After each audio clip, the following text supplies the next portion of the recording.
जिन सज्जन की हत्या हुई है वो जनसुराज में आधिकारिक तौर पर नहीं है, लेकिन जनसुराज के जो वहाँ आधिकारिक उम्मीदवार हैं पीयूष जी, उनके साथ उनके समर्थन में वो लगे रहे हैं। और ये दिखाता है कि कहीं न कहीं बिहार में जिस जंगल राज की बात होती थी, जो बाहर लोग सुनते थे कि चुनाव के दौरान बड़े पैमाने पर हिंसा होती है, वो कहीं न कहीं उसी को दर्शाता है। चुनावी मतभेद होना, आरोप प्रत्यारोप लोकतंत्र का हिस्सा है, लेकिन किसी की हत्या हो जाना, वो आदमी सही है गलत है, उसने क्या किया नहीं किया, वो बहस का मुद्दा हो सकता है, लेकिन लोकतंत्र में हिंसा की जगह नहीं हो सकती। और किसी की हत्या हो जाना ये तो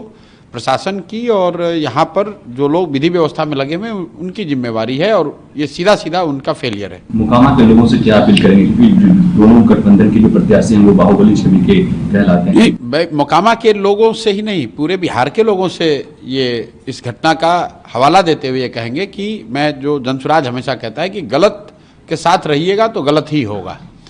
बाहुबली किसी जाति का हो, किसी समाज का हो, आपके गांव का हो, आपके विचारधारा का हो, जो गलत है वो गलत है। और मोकामा में ये दिख रहा है कि अगर दो बाहुबली लड़ रहे हैं, उसमें जनसुराज का एक पढ़ा लिखा यंग लड़का चुनाव लड़ रहा है, तो कितनी घबराहट है। मैंने एक पहले भी बयान में कहा था कि जो बाहुबली हैं वो बाहुबलियों से लड़ने में नहीं डरते हैं, वो अच्छे लोगों से लड़ने में डरते हैं।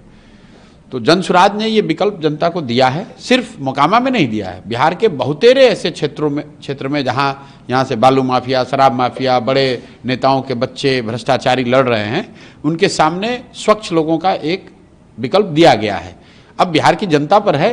कि वो स्वच्छ लोगों को चुनती है या फिर वही पुराने भ्रष्टाचारियों को